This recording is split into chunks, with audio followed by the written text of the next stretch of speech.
ना हम लोग तारीख का मुताला करते हैं, ना हम इस बात का अंदाजा लगाते हैं कि हमारा जो मुस्तकिल और असली अब्दी दुश्मन भारत है उसके दोस्त कौन कौन से रहे। ये जो सारे का सारा सिस्टम था, जो उन्होंने इसराइल का सबसे जबरदस्त इंपॉर्टेंट तीन सिस्टम है उसका एयर डिफेंस सिस्टम, $1.1 बिलियन का 2009 में उन्होंने ये बेचा उनको, इसराइल ने इंडिया को एयर डिफेंस सिस्टम अपना, अच्छा, जो कि किसी और को नहीं देते। अमेरिकन कहते हैं कि हम काश हमारे पास इसराइल जैसा एयर डिफेंस सिस्टम हो। ऑल वेपन्स जिसमें पाकिस्तान के वो खराब इस्तेमाल हुए, जो मुजीबुर रहमान की फोर्स थी जिसपे आजकल हमारे लोग मुजीबुर रहमान बनने की, वो सारा इजरायली असला था। इसराइली, अच्छा, यूनिवर्सल गवर्नमेंट हमारी बनेगी। इसलिए उसने कहा है कि थिएटर ऑफ द अब्सर्ड, कि ये जो नामाकूल लोगों ने पास किया, मैं कोई उनकी परवाह, उसके अंदर स्ट्रेटेजिक पार्टनर जो है वो भारत होगा।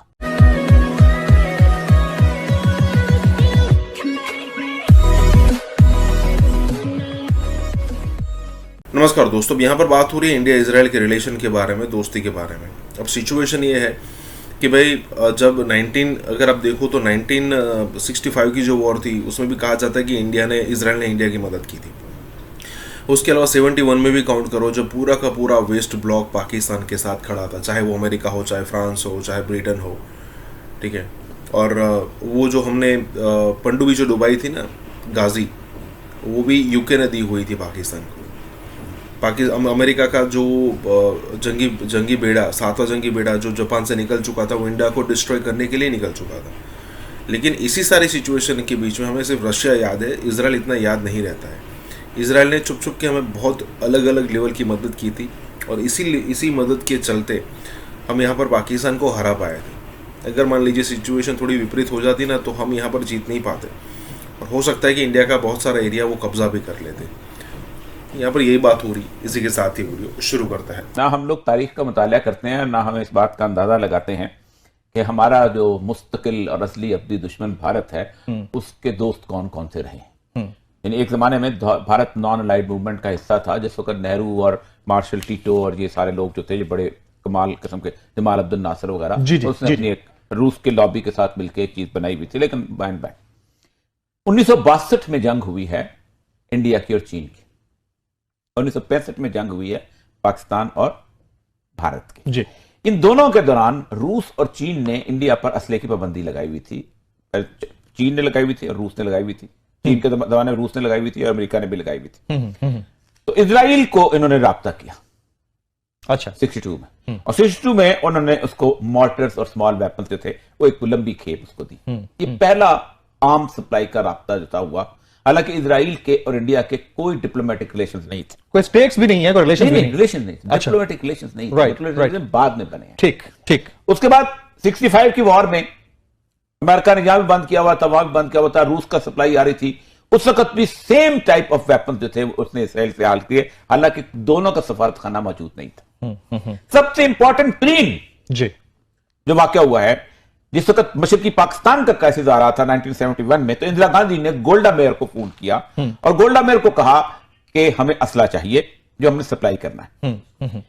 इजराइल ने ईरान को असला बेचा हुआ था, अच्छा, और असला रास्ते पे था इजराइल का। तो रॉ जो है उसने बकायदा लाइक किस्टन, एक छोटी सी पोर्ट है जी, वहां से उसको असले को उठाया है और एयर शिप किया है।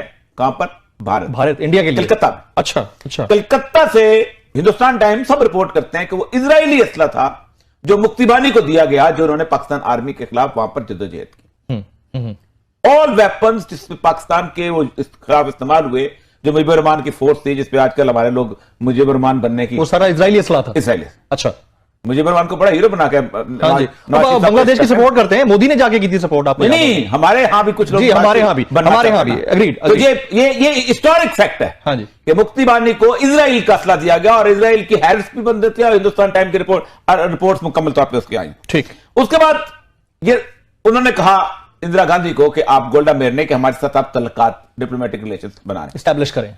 लेकिन इंडिया ने रिफ्यूज कर दिया कि हम नहीं बनाएंगे। उसके बावजूद तल्लुकात कायम रहे।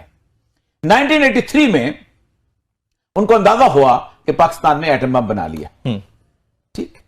उस वक्त 1983 में इंदिरा गांधी को बकायदा कहा गया कि हम आपको कहूटा पे अटैक करने के लिए जहाज भेजते हैं। ये वो फैक्ट्स हैं जब इस वक्त दुनिया के सामने वाज़ेह हैं 83 में जामनगर के एयरपोर्ट के ऊपर इजरायली एयरपोर्ट जहाज पहुंच गए। पाकिस्तान अफगान जहाज लड़ रहा था। आज आपको लोग बड़ी गालियां निकालते हैं और ये करते हैं कि अफगान जहाज का फायदा क्या हुआ। CIA ने पाकिस्तान को प्लान लीक आउट कर दिया ये तुम्हारे कोटा पे। Again it's an open fact. CIA भी एक्सेप्ट करती है। तो CIA ने क्यों लीक आउट किया? क्योंकि CIA से हमारे ताल्लुकात बेहतर थे। पाकिस्तान के पार्टनर है ना, पाकिस्तान बेहतर थे ताल्लुकात। पाकिस्तान अफगान जहाज लड़ रहा था, जी मजबूरी। जी जी 2009 में जी ये जो सारे का सारा सिस्टम था, जो उन्होंने इसराइल का सबसे जबरदस्त इंपॉर्टेंट 3 सिस्टम है उसका एयर डिफेंस सिस्टम। यानी अगर कोई जहाज आए तो पूरे का पूरा इलाका जो है ना मैग्नेटिक फील्ड के अंदर वो आ जाता है और जहाज एंटर नहीं हो सकता।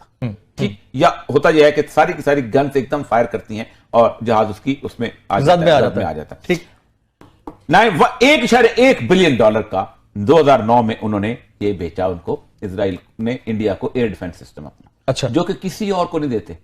अमेरिकन कहते हैं कि हम काश हमारे पास इजराइल जैसा एयर डिफेंस सिस्टम हो। 1999 में कारगिल की फतह के हम नजदीक थे जंग के। अगेन ये भी रिपोर्टेड फैक्ट्स हैं।